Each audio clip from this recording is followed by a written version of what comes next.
Welcome to HobTech Cars. Today I'm going to be showing you how I restored my subframe on my Toyota Celica Gen 7. This subframe is a particular weak point on these Celicas and is known to rust and collapse and fall apart.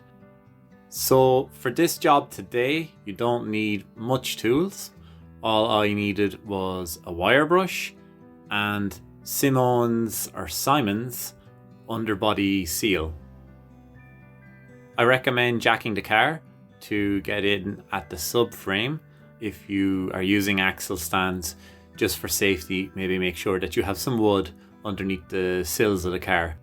So as you can see in the video, my own subframe was structurally fine, but maybe if it was left another few years unprotected, it could become a problem. Aesthetically, it doesn't look very nice. I didn't want to give the NCT anything to give out about or fail me on.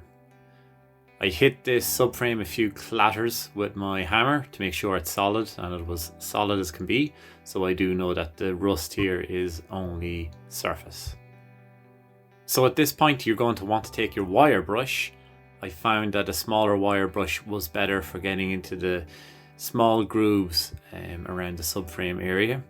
It took me probably about 30 minutes of brushing to get all the clay and the mud off the subframe. So once that's all done, you're all ready for your underseal.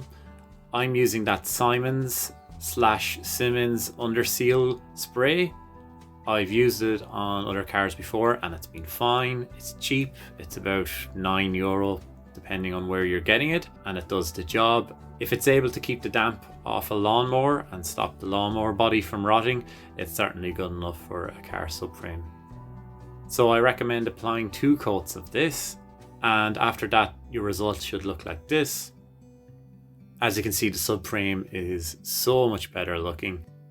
I just know now that the car is rust protected for the coming decades.